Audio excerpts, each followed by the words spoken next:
मैं प्रस्ताव करता हूं कि अपराधों और शास्तियों से संबंधित उपबंधों का समेकन और संशोधन तथा उससे संबंध या उससे आनुषंगिक विषयों को उपबंध करने के लिए विधेयक को पुरस्तापित करने की अनुमति दी जाए। प्रश्न है कि विधेयक को पुरस्तावित करने की अनुमति प्रदान की जाए। जो सदस्य इसके पक्ष में हाँ कहें, जो सदस्य विरोध ना कहें। मेरे विचार में निर्णय हाँ वालों के पक्ष में, हाँ वालों के पक्ष में। माननीय मंत्री जी विधेयक, माननीय मंत्री जी कुछ कहना चाहते हैं इस पे? हाँ। सभापति महोदय, माननीय अध्यक्ष जी, सबसे पहले तो आज 18 साल की उम्र में देश के लिए बलिदान देने वाले महान क्रांतिकारी खुदीराम बोस की पुण्यतिथि है। मैं पूरे सदन के सामने शीश झुकाकर उनको नमन करना चाहता हूं और उनकी स्मृति से प्रेरित होकर युगों युगों के लिए जो युवा देश के लिए काम करेंगे, महान क्रांतिकारी खुदीराम बोस जी का जीवन प्रेरणा की स्रोत हमेशा के लिए रहेगा, इसका मुझे विश्वास है। माननीय अध्यक्ष जी, आज का ऐतिहासिक दिवस है। आज के ही दिन दादरा नगर हवेली का भारतीय संघ में विलय हुआ था और भारतीय संघ एक प्रकार से संपूर्ण राष्ट्र बना था। माननीय अध्यक्ष जी, आज जब मैं ये 3 विधेयक लेकर आया हूं, उस वक्त आजादी के अमृत महोत्सव का समापन हो रहा है और आजादी के अमृत काल की शुरुआत होने का समय है। 15 अगस्त से आजादी का अमृत महोत्सव समाप्त होगा और 16 अगस्त से आजादी की 75 साल से 100 साल की यात्रा की शुरुआत होगी, जो निश्चित रूप से महान भारत की रचना करेगी। प्रधानमंत्री नरेंद्र मोदी जी ने इस देश के सामने गत 15 अगस्त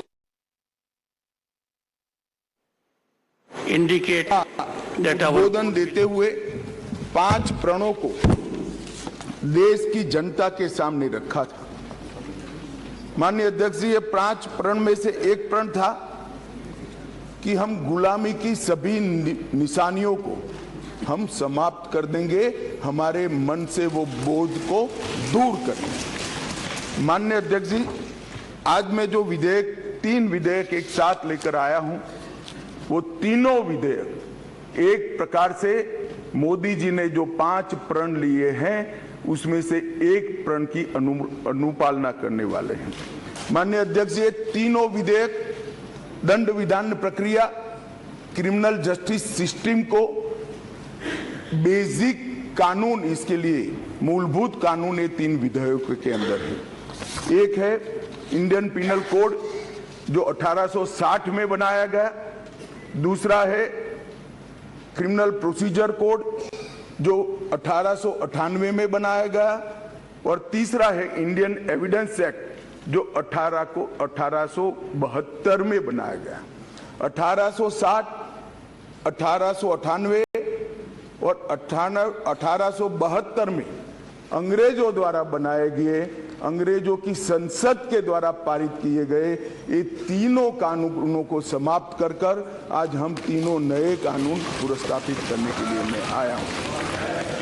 माननीय अध्यक्ष जी, इंडियन पिनल कोड 1860 की जगह भारतीय न्याय संहिता 2023 अब एस्टैब्लिश होगी।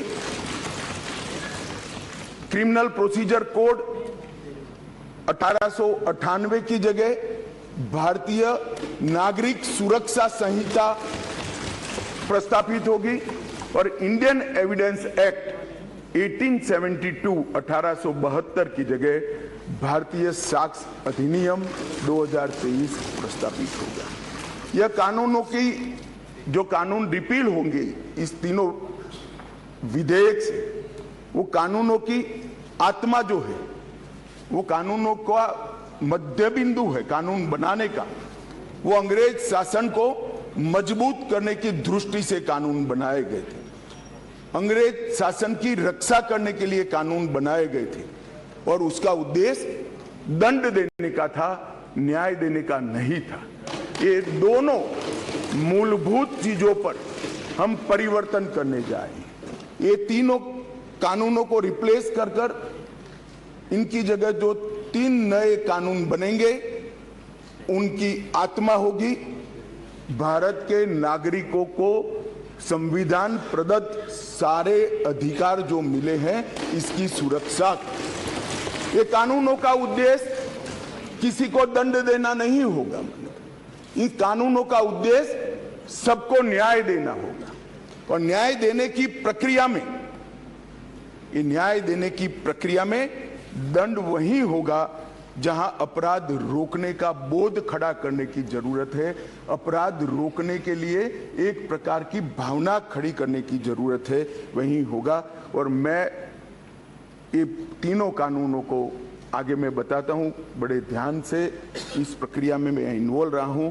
अध्यक्ष जी, मैं सदन को आश्वस्त कर सकता हूं कि 1860 से लेकर 2023 पर 23 तक अंग्रेजों ने बनाए, अंग्रेज पार्लियामेंट ने बनाए हुए कानून के आधार पर इस देश की क्रिमिनल जस्टिस सिस्टम चलती रही। इसकी जगह भारतीय आत्मा के साथ ये 3 कानून अब प्रस्तावित होंगे और हमारी क्रिमिनल जस्टिस सिस्टम के अंदर बहुत बड़ा परिवर्तन आएगा। माननीय अध्यक्ष जी, मैं ये बिल स्टैंडिंग कमेटी को भेजने वाला हूं, इसलिए बहुत लंबा नहीं बोलूंगा, परंतु इतना जरूर कहना चाहता हूं कि जिन्होंने भी ये कानूनों को पढ़ा होगा, इसकी प्रायोरिटी क्या थी? मानवीय की हत्या से या महिला के साथ दुराचार से बड़ा कोई कानून अपराध नहीं हो सकता, तो इसको 302 नंबर पर स्थान दिया गया। इसके पहले क्या था? राजद्रोह था। इसके पहले क्या था? खजाने की लूट थी। इसके पहले क्या था? शासन के अधिकारी पर हमला था। ये जो अप्रोच है, ये अप्रोच को हम बदल रहे हैं। सबसे पहला चैप्टर इसमें आएगा महिलाओं और बालकों के साथ अपराध। दूसरा चैप्टर आएगा मानव वध और मानव शरीर के साथ जो अपराध होते हैं उसका आएगा।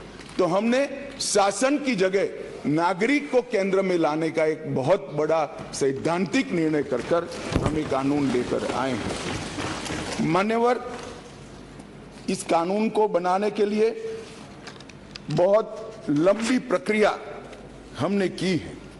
मोदी जी ने 2019 में ही हम सबका मार्गदर्शन किया था कि अंग्रेजों ने बनाए हुए जितने भी कानून जिस विभाग में है, सभी कानून पर पर्याप्त चर्चा विचारणा और सोच विचार कर इसको आज के समय के अनुरूप और भारतीय समाज के हित में बनाना चाहिए। वहीं से ये प्रक्रिया माननीय अध्यक्ष जी चालू हुई। ढेर सारी कंसल्टेशन की प्रक्रिया इसके लिए हुई है। मान्यवर, मैं आपको बताना चाहता हूं, हर जगह पे व्यापक कंसल्टेशन किया गया है। मैंने अगस्त 2019 में ही देश के सारे हाईकोर्ट चीफ जस्टिस को पत्र लिखा था, सर्वोच्च अदालत के सारे न्यायाधीशों को लिखा था, देश की सारी लॉ यूनिवर्सिटी को पत्र लिखा था। 2020 में थोड़ी बेस बनने के बाद सारे सांसदों को लिखा, सारे मुख्यमंत्रियों को लिखा, सारे राज्यपालों को लिखा, संघ शासित प्रदेश के प्रशासकों को लिखा और ढेर सारे कंसल्टेशन के बाद ये प्रक्रिया आज कानून बनने में सफल हुई है। माननीय अध्यक्ष जी, इसका मुझे बहुत बड़ा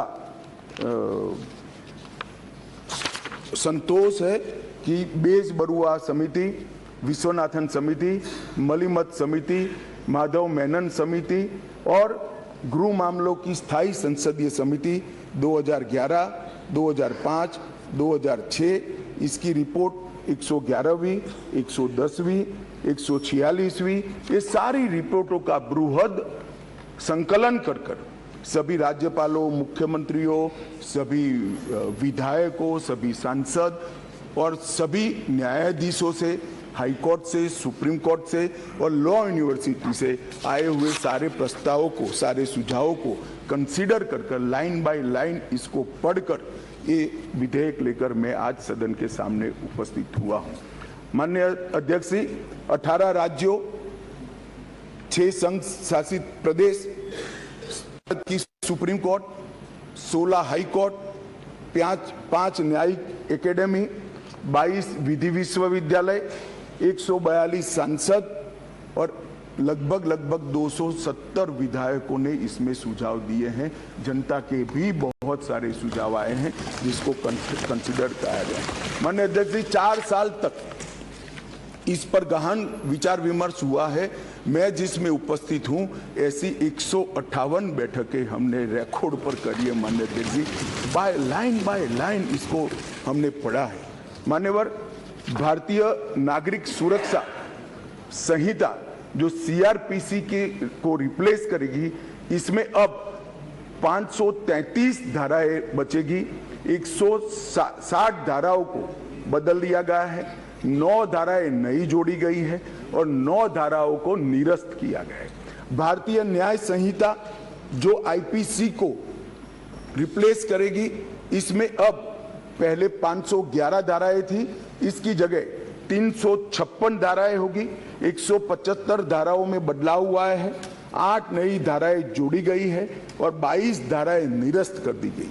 भारतीय साक्ष्य अधिनियम जो एविडेंस एक्ट को रिप्लेस करेगा, इसमें 170 धाराएं होगी, पहले 167 थी, 23 धाराओं में बदलाव किया है, 1 धारा नई जोड़ी गई है और 5 धाराएं निरस्त की है। मान्यवर, मैं सदन को बताना चाहता हूं, ये तीनों कानूनों में गुलामियों की निशानी से भरे हुए कानून। सबसे पहले तो इसको ब्रिटेन की पार्लियामेंट ने पारित किया था, हमने अडॉप्ट किया था, यहीं से शुरुआत होती। परंतु इसके अलावा आज भी जो कानून आज इससे निरस्त होंगे, जब सदन पारित करेगा, तब वो कानूनों के अंदर कुछ शब्द थे मैं जरूर कहना चाहता हूं, जिससे हमें मालूम पड़ेगा कि 75 साल तक हम किस कानूनों के आधार पर क्रिमिनल जस्टिस सिस्टम को चलाए हैं। पार्लियामेंट ऑफ यूनाइटेड किंगडम का जिक्र है, प्रोविंशियल एक्ट का जिक्र है, notification by the crown representative का जिक्र है, लंदन गैजेट का जिक्र है, ज्यूरी और बैरिस्टर का जिक्र है जो हमारे यहाँ कब के चले गए, लाहौर गवर्नमेंट का जिक्र है, कॉमनवेल्थ के प्रस्तावों का जिक्र है, United kingdom of great Britain and Ireland parliament का जिक्र है, हर मेजेस्टी और बाय द प्रिवी काउंसिल, ऐसे हर जगह रेफरेंस दिए हुए हैं। Copies and extracts content in the London gadget, इसके आधार पर एक कानून को बनाया गया है। Possession of the British crown, इसका भी जिक्र आज भी है। Court of justice in England, इसका भी जिक्र 33 से ज्यादा जगहों पे है। हर मैजेस्टी डोमिनियंस का इस अधिनियम के अंदर ढेर सारे जिक्र है।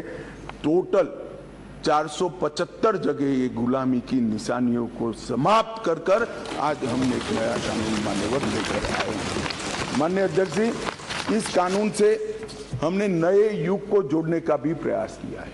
हमारी क्रिमिनल जस्टिस सिस्टम में बहुत समय लगता है।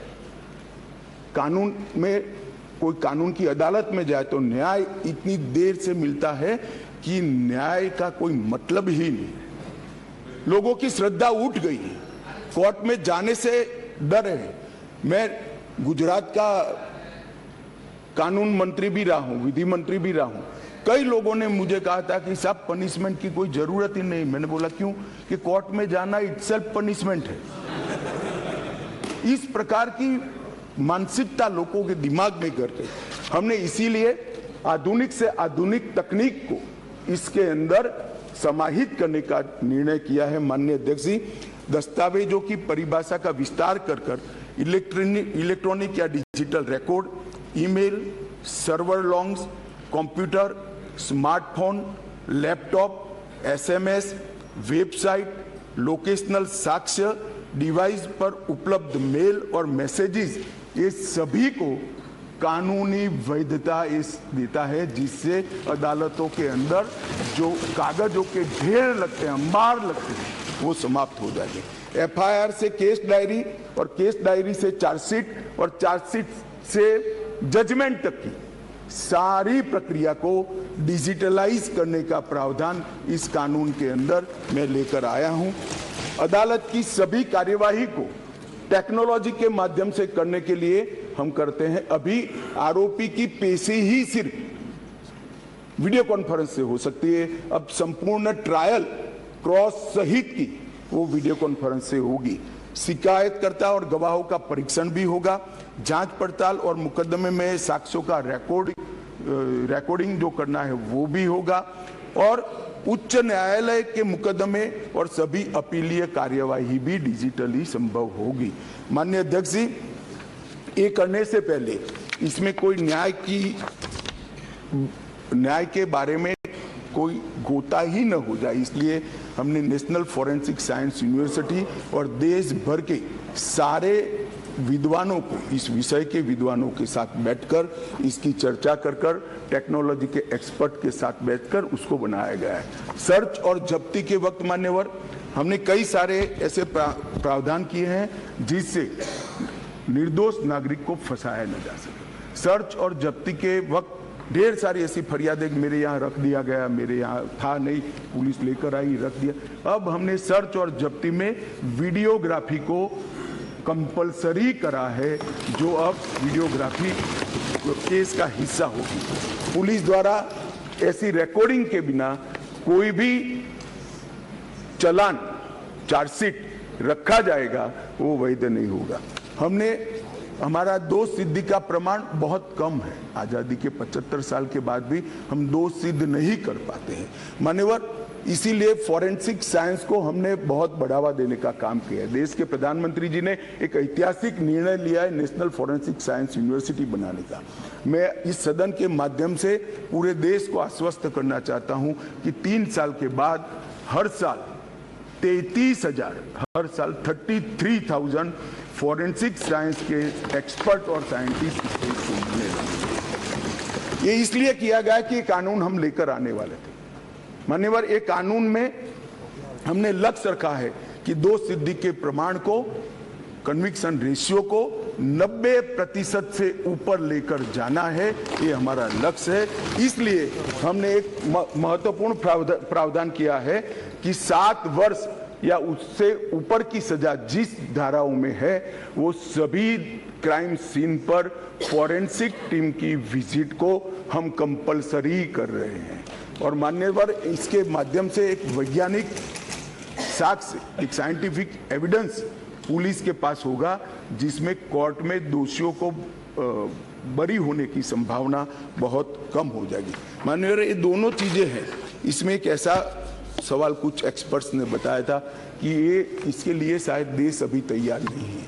एक कानून में हमने ये भी प्रोविजन रखा है कि इलेक्ट्रॉनिक तरीके से केस चलाने के लिए कोर्ट, जिला, राज्य, ये सभी प्रकार के नोटिफिकेशन निकलने के बाद ही वो अप्लाई होगा। मानो एक कोर्ट किसी राज्य ने तैयार कर दी तो वो कोर्ट नोटिफाइड कर सकते हैं।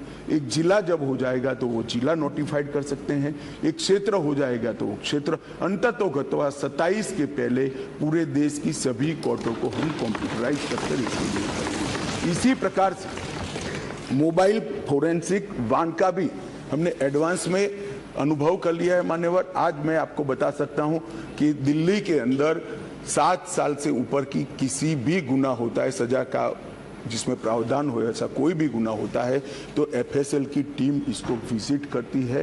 ये सफल प्रयोग हमने दिल्ली के अंदर कर दिया है। बेंगलुरु में अब सरकार बदल गई, भगवान जाने क्या होगा, मगर हमारी सरकार थी तब बेंगलुरु में भी इस प्रयोग की शुरुआत की थी। इसके लिए हमने मोबाइल एफएसएल के कंसेप्ट को लॉन्च किया है और सफल कंसेप्ट है मान्यवर।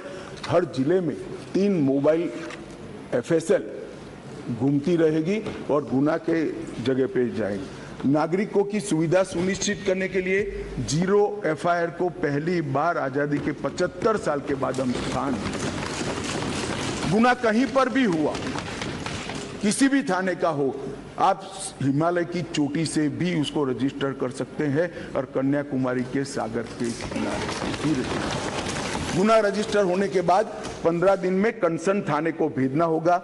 EFIR का प्रावधान हम पहली बार जोड़ रहे हैं।